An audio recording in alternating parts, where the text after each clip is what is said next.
Alhamdulillah, hadirin jamaah sholat subuh yang berbahagia. Bersyukur kehadiran Allah. Allah masih limpahkan nikmat iman, Islam, serta memberikan kesehatan sehingga kita masih bisa beraktivitas, melaksanakan sholat tahajud, sholat witir, dilanjutkan sholat subuh, bahkan disempurnakan dengan majelis ilmu sampai syuruk atau terbitnya matahari. Wabil khusus pada pagi hari ini kita dimuliakan oleh Allah kedatangan tamu-tamu dari luar negeri dan juga dari beberapa daerah yang ada di Indonesia untuk silaturahim kepada warga Magetan. Magetan itu konon katanya dari kata Makatan. Semoga Magetan nanti bisa menjadi seperti Makkah Al-Mukarramah.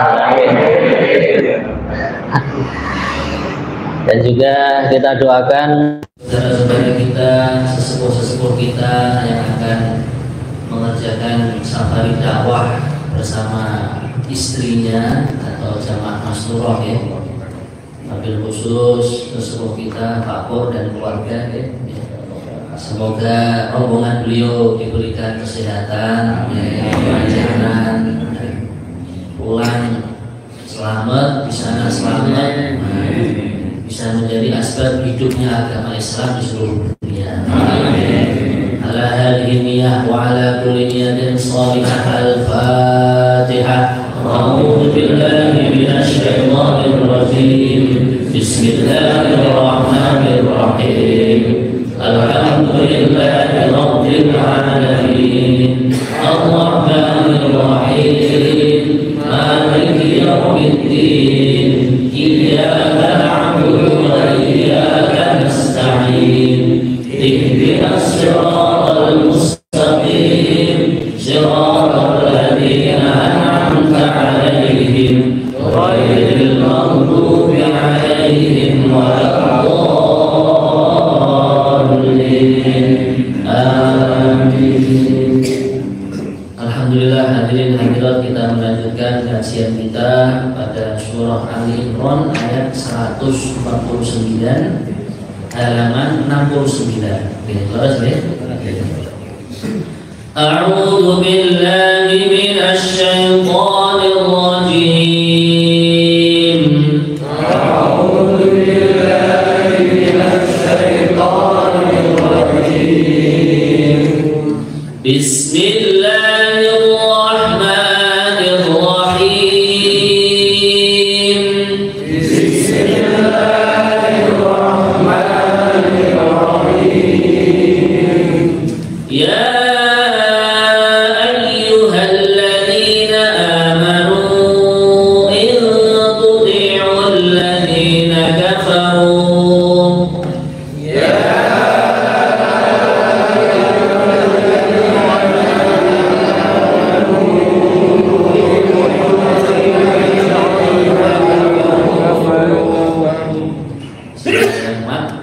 Yang kita panjangkan sampai 4 harokat. Yang pertama ya, ini 4 harokat.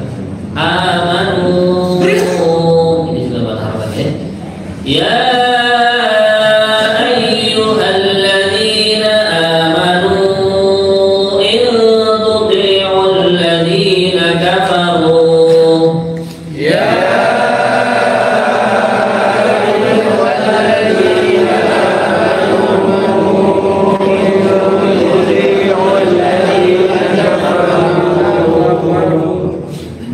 إن تطيعوا الذين كفروا يردوكم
وتنازعتم في الأمر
Nah, di sini ada contoh qadiyah lagi, liyabtaliyakum. Kita tunaikan ya. Thumma sarafakum anhum liyabtaliyakum.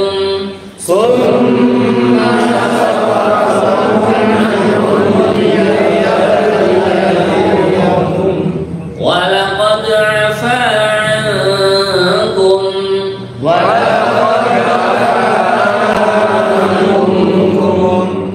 Wallahu dzu fadlin 'alal mu'minin.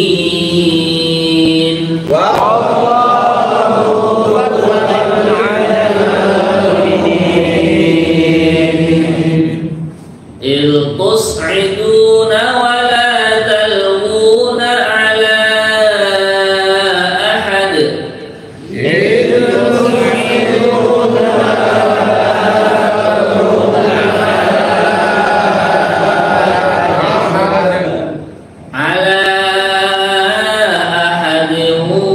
والرسول يدعوكم في أخراكم.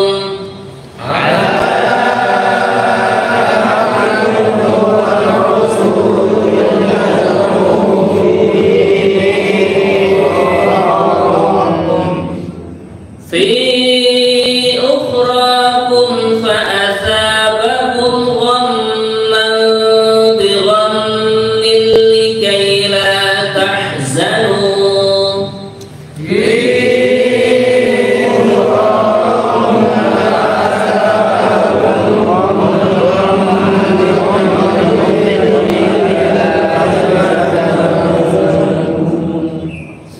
لكي لا تحزنوا على ما فاتكم ولا ما أصابكم.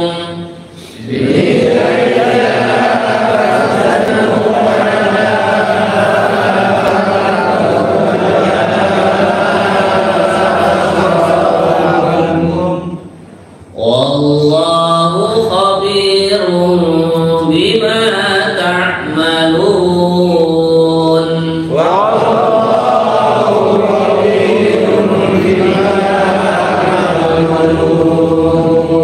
صدق الله العظيم.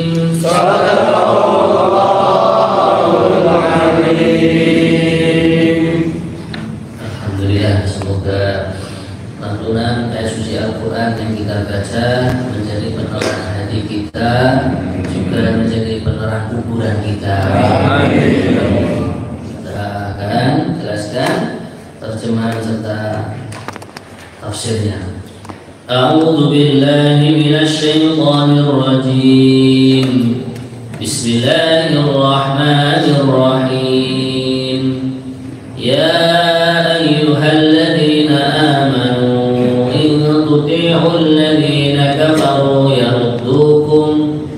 yaruddukum ala a'qabikum fatanqalibu khasirin.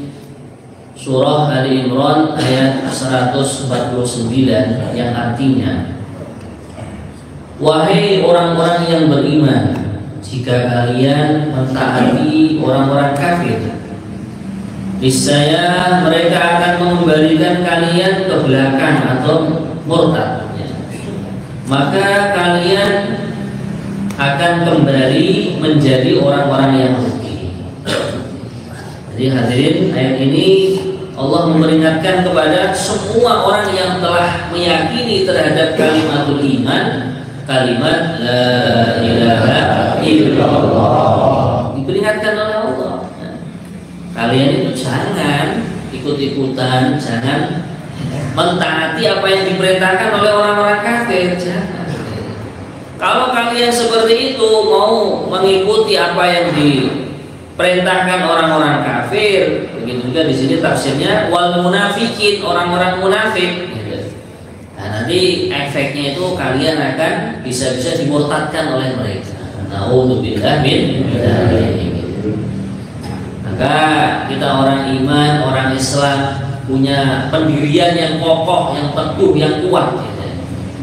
Aturan hidup kita apa? Ya sudah ini, mengikuti Al-Quranul Karim dan juga mengikuti akhlak atau sunnah yang telah dicontohkan oleh yang mulia Nabi besar Muhammad SAW. Jadi kita punya tatanan hidup sendiri. Jangan ikut-ikutan apa yang diperintahkan orang-orang kafir, yang digembor-gemborkan. Oh ini lebih baik, itu lebih baik. Tidak. Yang paling baik adalah aturan yang sudah diturunkan dalam Al-Quran dan juga yang telah dicontohkan dalam kehidupan yang mulia Nabi Muhammad SAW. Kemudian ayat yang berikutnya 150 yang artinya akan tetapi hanyalah Allah pelindungmu dan Dia penolong yang terbaik. Jadi ada yang promosiin oleh orang-orang kafir. Beli pesawat saya, beli jet tempur ini dan itu. Lah orang iman, orang Islam itu sebenarnya ini panduannya itu balillahu maulakum wa huwa khairun nasirin. Yang paling baik untuk menjadi penolong untuk orang iman siapa? Allah. Ya sudah, kita ikut aturan agama Allah, ikut arahan dalam Al-Quran, itulah sebaik-baik penolong Allah Subhanahu wa Ta'ala. Pada kesempatan yang lalu sudah dibahas tentang amar ma'ruf nahi munkar. Senjatanya orang iman, orang Islam yang paling ampuh ya dakwah ini. Ketika orang iman, orang Islam menyebarkan agama sesuai kemampuan masing-masing, mampunya menyampaikan agama kepada keluarga, sampaikan. Masih ada kekuatan lebih lagi, sampaikan ke tetangganya. Masih ada kekuatan yang lebih lagi, sampaikan ke tetangga kampungnya, tetangga desanya, tetangga kecamatan, kabupaten, provinsi, tetangga negara. Termasuk tetangga kita Thailand sudah menunaikan haknya mengunjungi saudara-saudaranya di Magetan sini. Nanti kita mengirim jamaah untuk kunjungan balasan sana. Insyaallah ya. Nah di sini bila orang-orang iman, orang-orang Islam menolong agama Allah, membangun agama Islam, meninggikan kalimat-kalimat Allah, maka di sini janji Allah akan tiba. Intansurullaha yansurkum wa yuthabbit aqdamakum. Bila mana kalian menolong agama Allah, maka pasti Allah akan menolong kalian. Maka cocok dengan ayat ini. Balillahu maulakum. Akan tetapi Allah lah sebagai pelindung kalian, sebagai penolong kalian. Wa huwa khairun nasirin.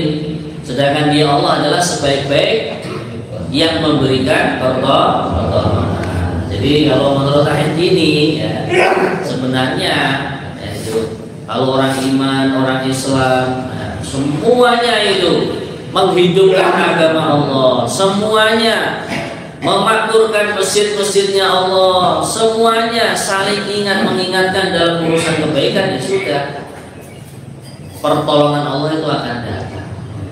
Kalau pertolongan Allah itu sudah datang, musuh orang iman, orang Islam mempunyai senjata hebatnya kayak apapun, tidak akan bisa menandingi pertolongan dari Allah. Salah satu contoh sejarah sudah membuktikan. Raja Firaun dengan kekuatannya yang begitu hebat, itu saking hebatnya itu Raja Firaun itu nggak pernah sakit katanya itu. Seumur hidup itu nggak pernah sakit. Nah, ketika Nabi Musa datang kepada Firaun mengajak untuk iman kepada Allah, itu langsung mencret 40 hari ya. Itu langsung diare selama 40 hari itu. Nah, akhirnya ketakutan untuk Firaun itu. Bagaimana Nabi Ibrahim ketika mengajak umatnya, mengajak kaumnya untuk iman kepada Allah, walaupun Namrud, Raja Namrud yang berkuasa waktu itu ingin membunuh Nabi Ibrahim, bahkan sudah mengumpulkan kayu bakar yang banyak, satu helai rambut pun, satu helai bulu pun dari tubuhnya Nabi Ibrahim tidak ada yang terbakar. Bahkan akhirnya apa? Raja Namrud mati di pasukan pengawal dia sendiri. Menurut kisahnya itu, Raja Namrud dikirimi oleh Allah Subhanahu wa taala seekor nyamuk yang telinganya, hanya mengingat kalau karuannya loh. Jadi walaupun fasilitas lengkap komplit persenjataan, Allah ngirim pertolongannya untuk Nabi Ibrahim dan orang-orang iman waktu itu hanya seekor nyamuk masuk ke telinganya. Maka menurut sebuah kisah akhirnya Raja Namrud gak nyaman. Pasukan yang hari-hari mengamankan dia, menjaga dia, melindungi dia, akhirnya apa? Disuruh mengeluarkan nyamuk dari telinganya. Dikeluarkan dari telinga kok nggak keluar-keluar. Akhirnya apa? Kepalanya tuh disuruh mukuli. Allah ya. Pokoknya pukuli kepala saya sampai nyamuk itu mau keluar. Akhirnya nggak keluar juga, dipukuli. Sudah potong aja leher saya. Nah, inilah kekuasaan Allah Subhanahu wa taala untuk Nabi Ibrahim, untuk nolong Nabi Ibrahim ya, hanya dengan seekor nyamuk. Nah, nanti juga di akhir zaman, Masya Allah ya, ada musuh yang terbesar orang iman adalah Dajjal. Itu begitu Nabi Isa diturunkan oleh Allah, nah, tidak usah pesawat jet tempur, bom nuklir, tidak perlu. Dajjal itu melihat Nabi Isa saja langsung tubuhnya meleleh itu. Nah, kulitnya itu pada meleleh. Dalam riwayat hadis seperti itu. Maka ketakutan Dajjal itu. Nah, akhirnya dikejar sama Nabi Isa, ditombak sama Nabi Isa. Timbul lagi permasalahan, Dajjal selesai, ada yang namanya Ya'juj Ma'juj. Inna Ya'juj wa Ma'juj mufsiduna fil ardh. Nah, sesungguhnya Ya'juj Ma'juj itu merusak di muka bumi ini. Allah turunkan bantuannya, Allah turunkan pertolongannya. Ya'juj Ma'juj tadi dimakan ular, kena penyakit. Akhirnya apa? Mati semua Ya'juj Ma'juj yang merusak alam itu. Nah, ini Ya'juj Ma'juj yang sesungguhnya belum keluar ini.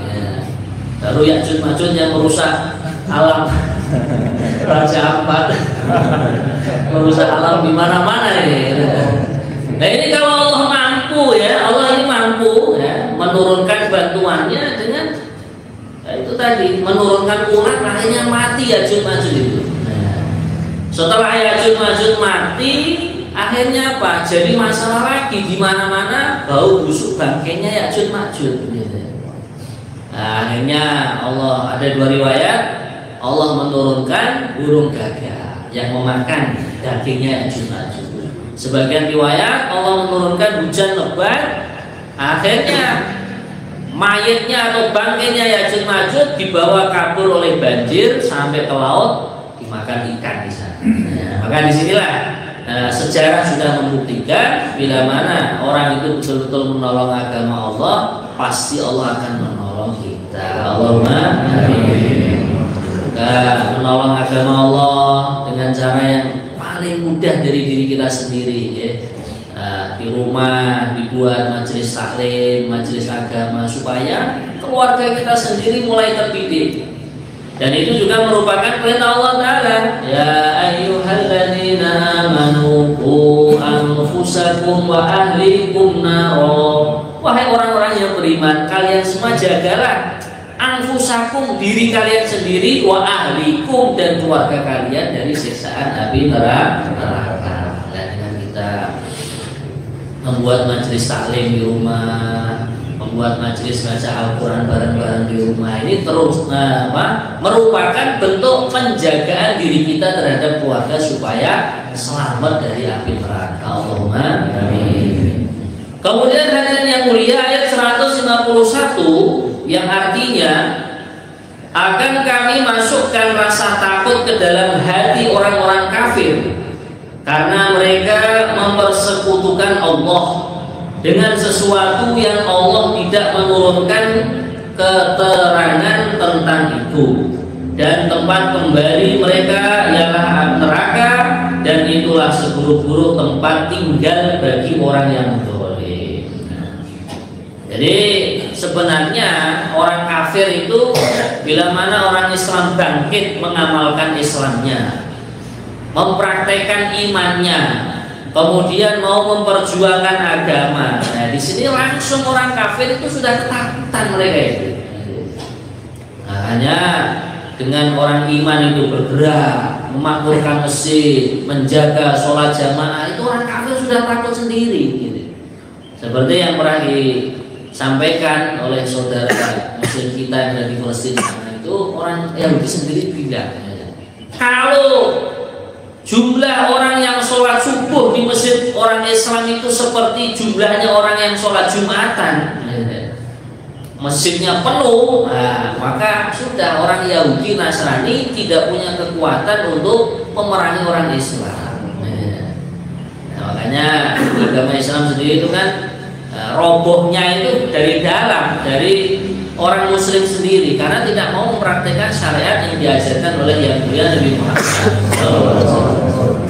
Maka di dalam kitab Fadilah Sholat diterangkan itu, sholat yang paling berat untuk orang munafik itu adalah sholat isya dan sholat subuh. Karena waktu itu di zamannya baginda Nabi tidak ada listrik, belum ada lampu, belum ada listrik ya. Akhirnya orang kafir, orang musyrik, orang munafik ya, orang kafir kan nggak sholat, orang munafik itu berat itu mau sholat ke masjid itu, karena kan tidak dilihat ya. Gitu.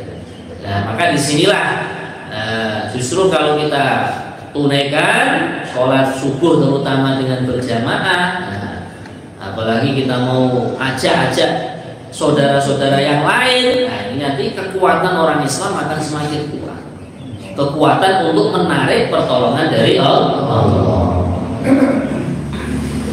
Kemudian ayat yang berikutnya 152, dan sungguh Allah telah memenuhi janjinya kepadamu, akan tetapi kamu membunuh mereka dengan izinnya sampai pada saat kamu lemah dan berselisih dalam suatu urusan itu dan mengabaikan perintah Rasul setelah Allah memperlihatkan kepada kalian apa yang kalian sukai. Di antara kalian ada orang yang menghendaki dunia, dan di antara kalian ada pula orang yang menghendaki akhirat. Kemudian Allah memalingkan kalian dari mereka untuk memuji kalian, tetapi Dia benar-benar telah memaafkan kalian, dan Allah mempunyai karunia yang diberikan kepada orang-orang mukmin. Jadi ayat ini, ayat 152 ini menerangkan bagaimana kejadian perang Uhud. Nah, kejadian perang Uhud itu mengalami pertama menang, kemudian kalah, menang lagi. Nah, Allah menampakkan walaqad shadaqakumullahu wa'dahu idh tahussunahum bi'idni. Sungguh Allah telah membenarkan kalian janji yang Allah berikan, yaitu pada perang Badar. Perang Badar Allah memberikan kemenangan. Nah, kemarin sudah dibahas beberapa Selasa yang lalu. Di antara asbab kemenangan dalam perang Badar adalah Nabi doa dengan kuat. Irtastaghithuna rabbakum. Nah, ini di dalam surah yang lainnya Allah menerangkan Nabi membuat istighotsah, buat doa ketika berjuang itu. Dalam kitab Hikayatus Sahabat diterangkan doanya Nabi, ya Hayyu ya Qayyum, ya Hayyu ya Qayyum, wahai Zat yang Maha Hidup, yang Maha Mengatur. Nah, Engkau berikan kemenangan kepada orang-orang iman, orang-orang Islam. Bahkan katanya dalam riwayat tersebut Nabi semalam suntuk tidak tidur, doa kepada Allah supaya diberikan kemenangan dalam perang Badar. Nah, kemudian di sini Allah menerangkan ketika perang Uhud, hatta idza fashiltum. Nah, sehingga kalian merasa takut. Nah, orang iman, orang Islam kok takut dengan orang kafir, ini sudah satu kekalahan tersendiri.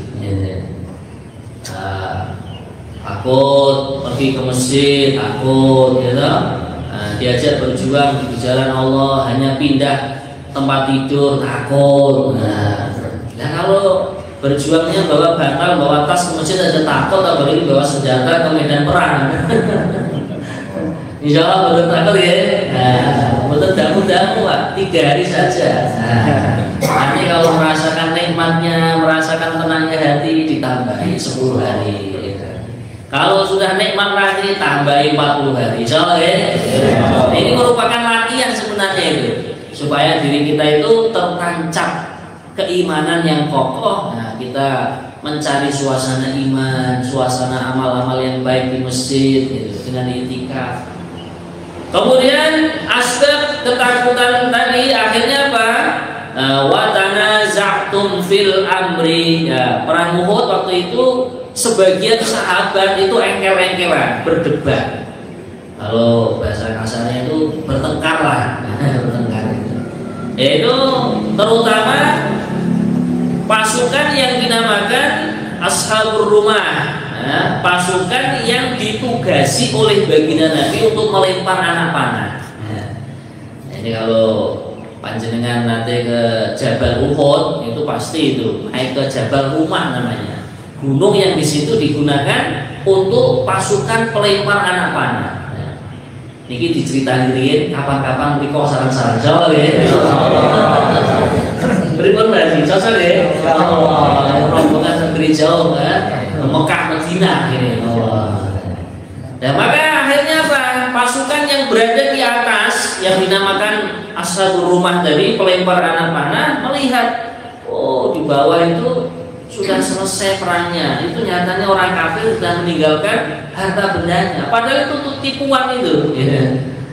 Akhirnya apa? Padahal ini pasukan yang ditugasi Nabi untuk melempar anak panah sudah diberi arahan oleh Nabi. Nabi kan bisa melihat apa yang akan terjadi kan.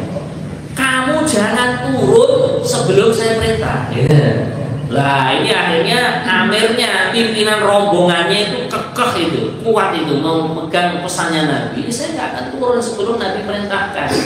Lah yang lain, itu sudah selesai kok. Nyatanya barang-barangnya orang kafir sudah ditinggal itu. Nah, enggak, pokoknya saya tetap kalau belum diperintah Nabi turun saya. Akhirnya gel-gelan tadi ya. Akhirnya sahabat yang ingin mengambil ghanimah, harta rampasan turun. Dan masih sisa beberapa orang di atas gunung yang ditugasi untuk melempar anak panah. Akhirnya musuh membalik dari belakang gunung itu, belakang bukit, naik dibantai itu sahabat yang di atas gunung karena jumlahnya sedikit. Bahkan waktu itu baginda Nabi pun termasuk luka beliau di sini, ya, di pipi. Bahkan sebagian giginya baginda Nabi ada yang pecah karena kena pukulan orang kafir.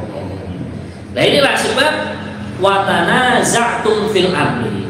Makanya dalam kita berjuang, kita hindari yang namanya engkel-engkelan atau bertengkar. Nah, supaya terhindar dari itu bagaimana? Setiap diri kita kepada orang lain, kepada teman berjuang kita tanamkan sifat husnudzon, berbaik sangka. Insya Allah ya. Ada sahabat atau teman yang menyampaikan usulannya, kita baik sangka, jangan diengkel. Ya belum menyampaikan dengan baik. Insya Allah mengatakan lagi. Kemudian wa asaitum min ba'di ma arakum ma tuhibbun.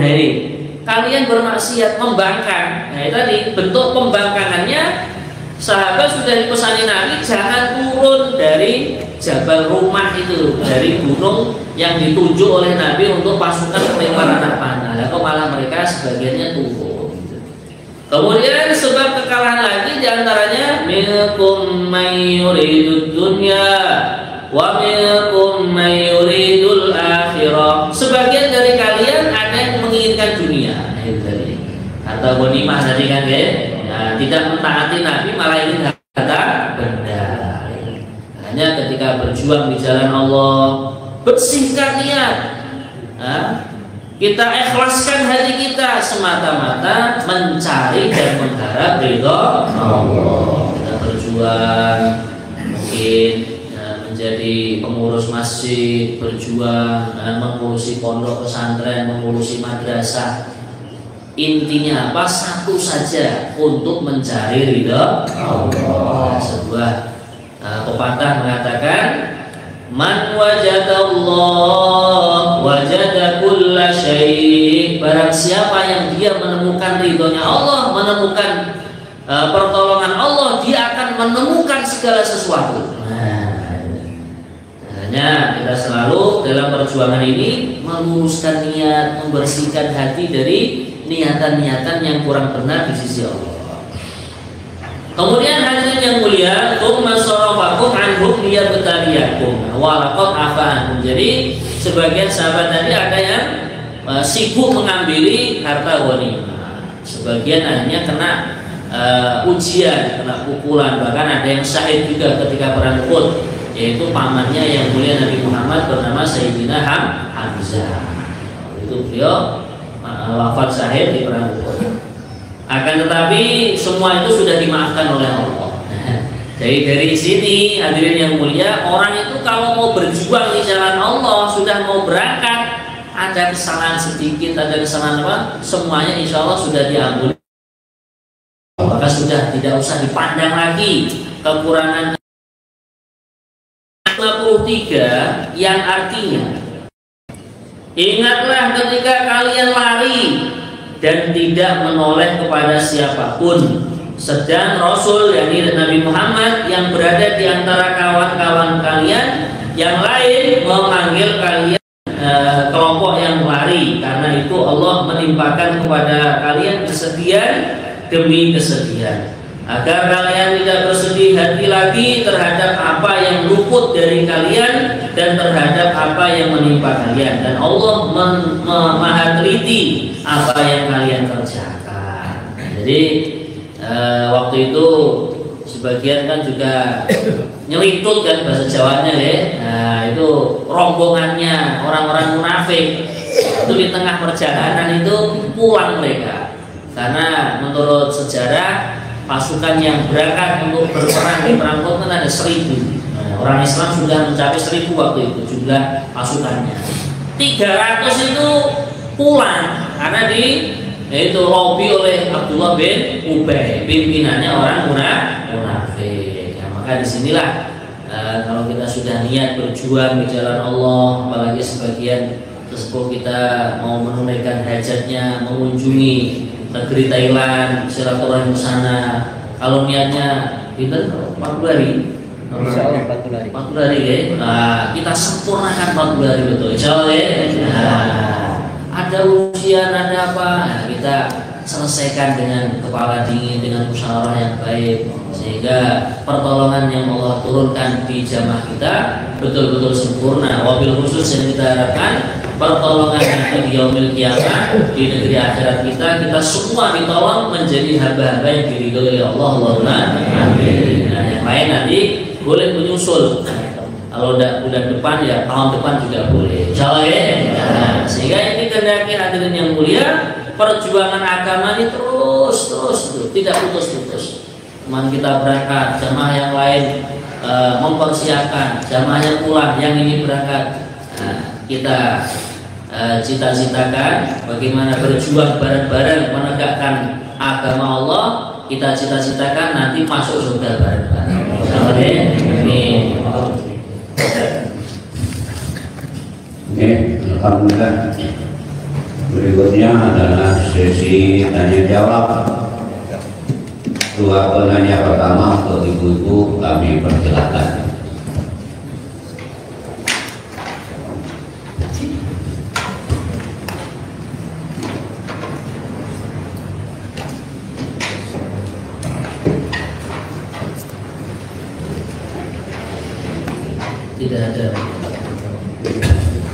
Tidak ada lagi. Oke. Alhamdulillah kita tadi sudah diingatkan servis,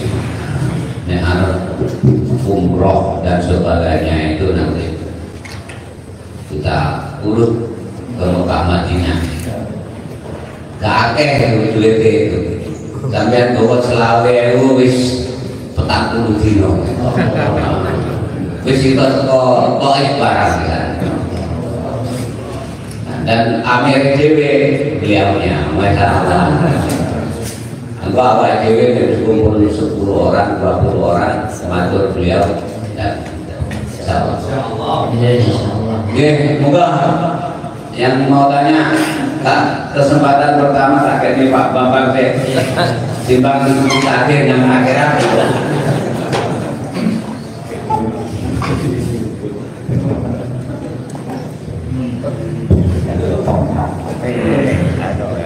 Assalamualaikum warahmatullahi wabarakatuh.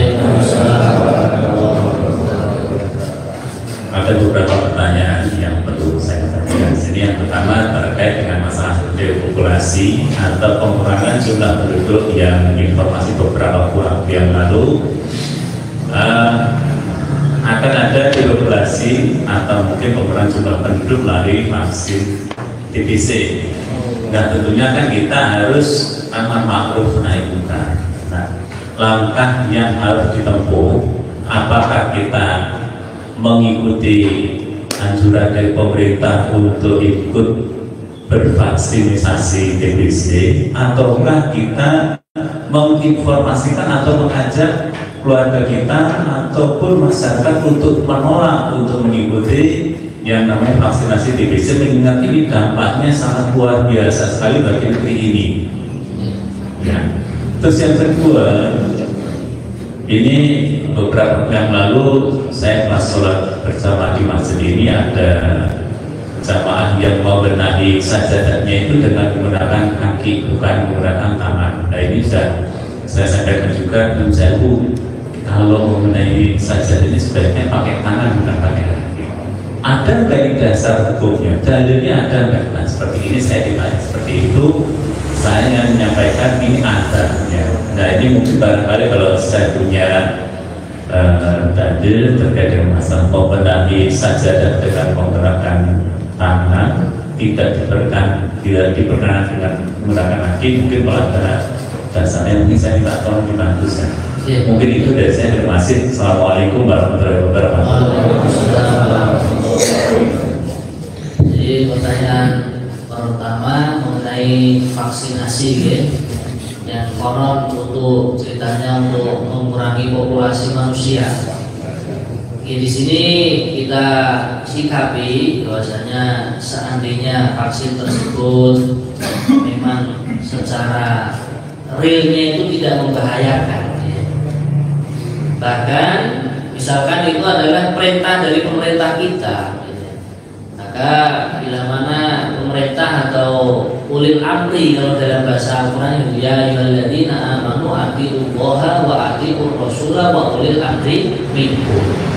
Wahai orang-orang yang beriman, kalian semua taatilah Allah dan Rasulnya dan ulil amri, pemerintah. Sebagian memaknai ulil amri juga ulama yang mengarahkan, gitu, dari kalian. Nah, maka di sini pada dasarnya kalau perintahnya pimpinan kita di negara kita ini kok tidak bertentangan dengan syariat, nah, maka ini kita kerjakan.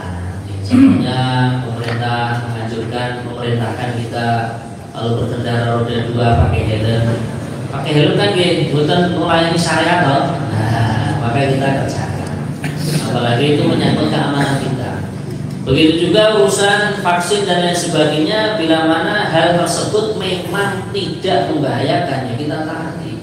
Kalau seandainya ada indikasi membahayakan, bahkan mungkin ada ini pengurangan populasi ya, atau untuk membunuh secara massal, dan itu terbukti, ya kita runding kembali dengan orang-orang yang akan melakukan vaksin tersebut. Selain apa? Negosiasi wajib. Nah, kita itulah. Nah, seperti itu. Kalau seandainya terjadi perbedaan pendapat, ini bermanfaat, ini tidak bermanfaat, ya kembali kepada pribadi masing-masing. Yang penting kita sudah menyampaikan kepada umat. Inilah yang sebenarnya seperti ini, yang terbaik atau termasalah seperti ini kita sampaikan. Kalau orang yang kita kabari kok mau menerima, ya alhamdulillah. Kalau tidak mau menerima, ya semua kita serahkan dan kita pasrahkan kepada Allah. Jadi seperti itu. Oke, kemudian yang kedua tentang membenahi sajadah dengan kaki atau dengan tangan. Oke. Jadi memang segala sesuatu yang berkaitan dengan agama, yang berkaitan dengan ibadah, nah, seperti berkaitan dengan agama, ini rida. Ini rida ini kalau dalam madzhab Imam Sunnah. Kemudian siwak, tasbih, termasuk sajadah. Sajadah kan tempat untuk sujud, Nah, ini memang secara adanya itu dengan tangan. Tentunya kan bentuk penghormatannya kan lain, Kalau kita memberi sajadah dengan kaki atau dengan tangan, beda. Tapi kalau sajadahnya orang lain, misalkan sudah dikumandangkan iqomah itu, nah, kemudian yang memiliki sajadah mungkin masih buang air di kamar mandi, kok lama nggak muncul-muncul. Nah ini kalau kita ambil dengan tangan, nah ini sebagian ulama ahli fikih itu bisa jadi itu dikatakan gosok gitu.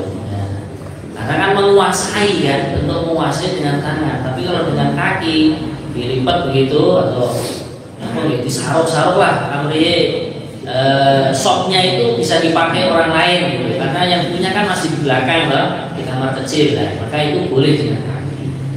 Kalau seandainya itu kejadiannya seperti yang kita ceritakan. Kata gitu, Pak? Iya. Nih, monggo. Kayun. Iya, monggo. Assalamualaikum warahmatullahi wabarakatuh. Waalaikumsalam. Ada yang tanya ya saya mau tanya. Iya, siap.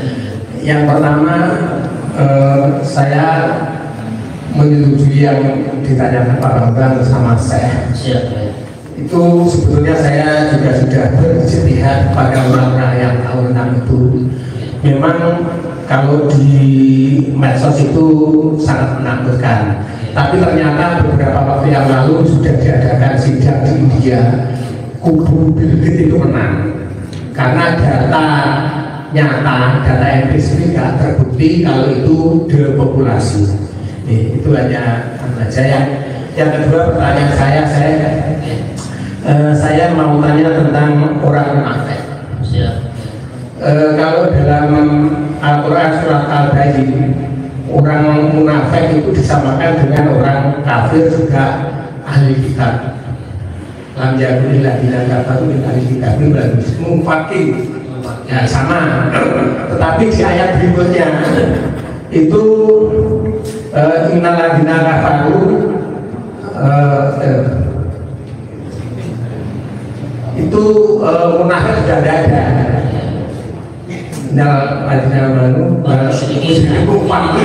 Mufakinya sudah ada.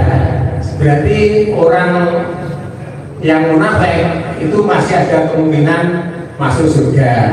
Ya, karena di situ yang masuk ke neraka itu orang kafir dan Orang musyrik.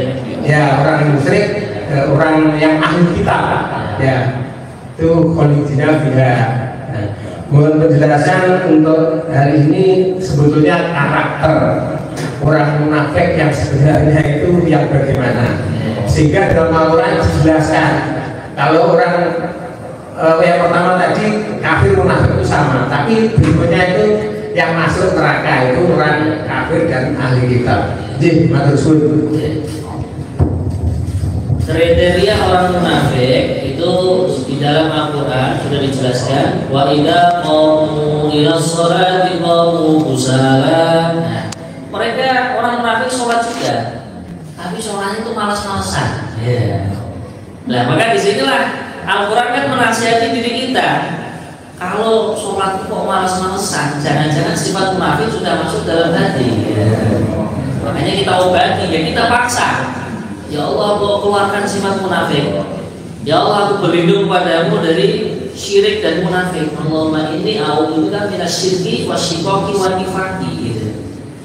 Nah, ini kalau dalam Al-Quran seperti itu. Wa idza qamu ila sholati qamu kusala. Kemudian tandanya orang munafik lagi apa? Yuraunan nas, mereka riya. Kalau amal tuh pengennya dipandang orang. Bukan malah amalnya disembunyikan, cukup Allah aja yang tahu. Nah, misalkan ya salah satu contoh, Masya Allah ini minta dielakkan, minta disiapkan, minta diberi posisi yang paling depan. Kalau sudah infak sekian-sekian, ini Ini hati-hati. Tapi kita tidak boleh mengatakan loh kamu munafik, jangan. Nanti dia malah gak mau amal kan. Jadi biarkan saja dia amal, urusan hati dia ikhlas atau tidak ikhlas, munafik atau tidak, urusan dia dengan Allah. Ini kalau dalam Al-Quran. Kemudian qawmu kusala yura'unan nasa wa la yadhkurunallaha illa qalila. Mereka gak suka zikir kepada Allah. Nah, dalam amalan itu ghaflah, walaupun sholat isinya ghaflah, walaupun doyernya baca Al-Quran tapi hatinya lalai gitu. Nah, makanya kita antisipasi diri kita sendiri, kita nasihati kalau baca Al-Quran yang betul-betul hati itu hadir mengingati Allah. Kalau sholat juga mengingati Allah dan juga amal-amal yang lain. Kemudian termasuk tandanya orang munafik, kalau dalam hadis Nabi sudah menjelaskan secara jelas betul ya, ayatul munafikina salatun, tanda-tanda. Ini pun Nabi kan dalam hadisnya masih mengatakan tanda-tanda. Ada 3 tandanya munafik. Idza hadatsa kadzaba, suka berbohong. Nah ini suka berbohong, ini tandanya orang munafik. Kemudian wa idza wa'ada akhlafa, kalau dia berjanji mengingkari janjinya. Bahkan sudah dijanji bawakan Al-Quran ya toh, ternyata lewat dari janjinya. Nah ini hati-hati itu. Kemudian yang ketiga wa idza tumina khana, bila mana dia diberi kepercayaan, diberi amanah, dia berkhianat. Dia diberi kepercayaan jadi ketua ini, ketua itu, jadi pejabat ini, pejabat itu, dia khona, dia berkhianat, tidak menunaikan amanah yang diembankan pada diri dia. Nah, itulah ayatul munafik, ayatnya tanda-tanda orang munafik. Tapi dalam bersikap, Nabi sebenarnya sudah tahu, oh ini sahabat-sahabat yang kelihatannya Islam, tapi dia munafik. Itu sudah diberitahu langsung oleh Allah. Bahkan Nabi memberitahukan kepada salah satu sahabat, ini fulan-fulan itu munafik. Tapi Nabi tidak menjelaskan, maksudnya bukan dielankan secara umum gitu. Ya tetap mereka doanya Islam, doanya sholat, ya dihukumi orang Islam. Lah nanti di akhirat kelak bagaimana? Nah ini sudah ada nasnya secara sholat juga dalam ayat yang lain. Innal munafiqina fid darkil asfali minan nar, sesungguhnya orang-orang munafik berada di tingkatan paling bawah dari api neraka. Nauzubillah min dzalik. Adapun firman Allah Taala, innal ladzina kafaru min ahli kitabi wal musyrikina fi nari jahannam khalidina fiha abada. Bisa jadi orang munafik itu ya nanti di akhirat ya dimasukkan sifatnya ahlul kitab. Ahlul kitab yang mereka di depan Nabi itu pura-pura iman, tapi ketika di belakang aku tadi itu di depan Muhammad itu pura-pura saja. Nah bisa jadi masuk di kalangannya ahlul kitab yang sifatnya sama dengan orang-orang munafik. Kata baik? Iya. Nah, makanya diri kita selalu menjaga hati ketika mau amal, dicek dulunya. Di tengah-tengah amal dicek lagi. Selesai amal istighfar. Jangan-jangan ada riaknya, ada ikhlasnya, ada ingin dipandang orang, ingin didengar orang. Nah, maka di sini kita beristighfar kepada Allah. Kalau orang guru-guru kita, ulama kita, orang itu amal sebanyak mungkin. Sampai kita nggak tahu yang ikhlas mana, yang nggak ikhlas mana. Pasti di antara amal yang sekian banyaknya, insya Allah ada yang ikhlas di sisi Allah. Monggo kesempatan satu kali lagi. Iya, monggo. Nah, Pak Agung, nyapa kok sulit Pak Agung. Maju Agung.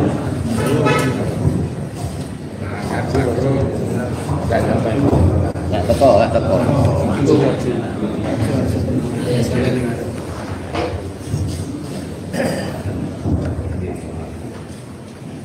Assalamualaikum warahmatullahi wabarakatuh.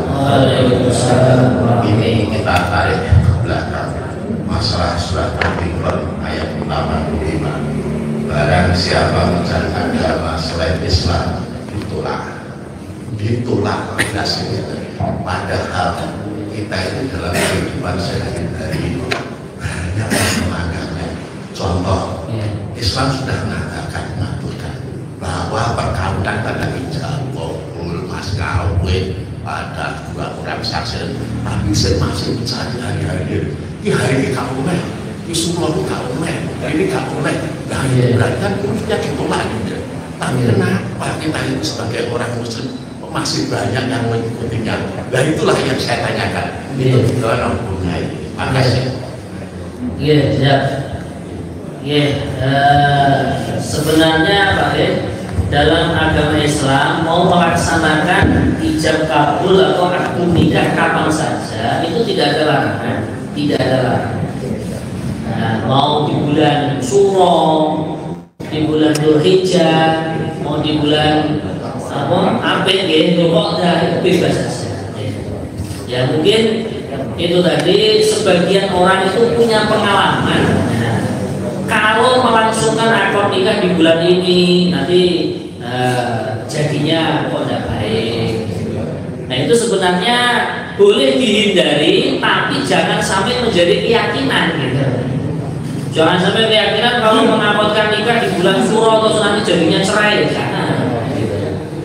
Banyak sahabat yang melangsungkan akad nikah di bulan Muharram akhirnya juga langgeng sampai sakinah mawaddah warahmah. Nah ini yang tidak boleh menjadi keyakinan. Cuma kalau mau menghindari di waktu-waktu yang istilahnya menurut pengalaman itu kurang baik, itu ya boleh-boleh saja. Cuma salahnya itu jangan sampai menjadi ya.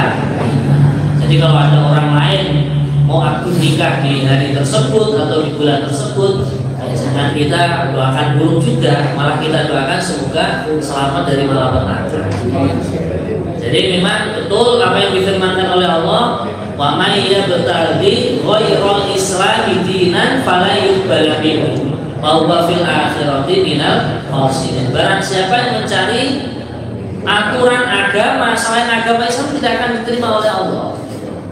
Nah, sedangkan dalam Islam mau akad nikah di bulan Ramadan boleh, mau akad nikah di bulan Syawal juga boleh.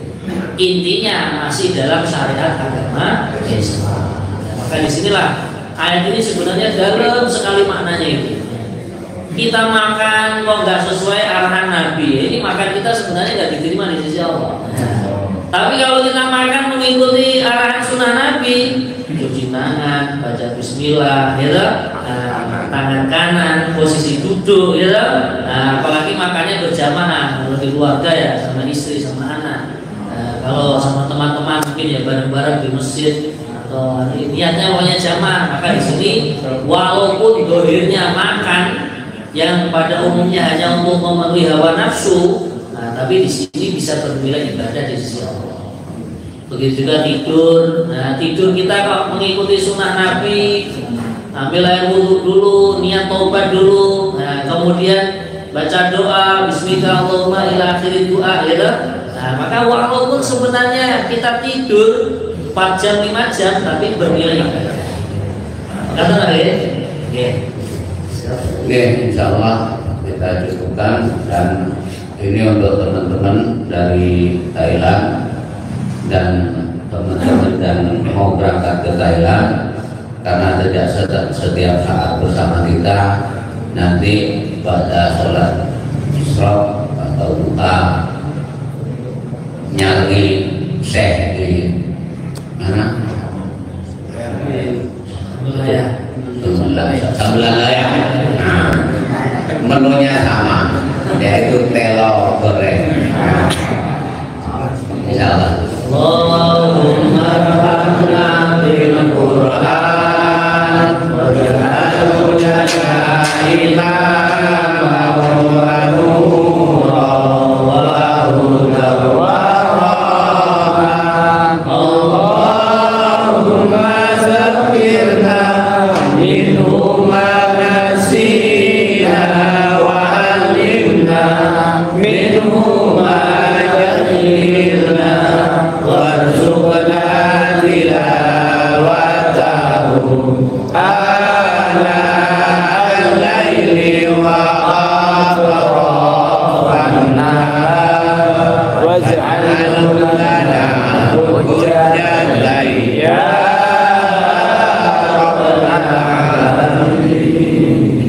akhiri dengan doa kafaratul majlis. Subhanallah wa bihamdihi subhanallah. Assalamualaikum warahmatullahi wabarakatuh.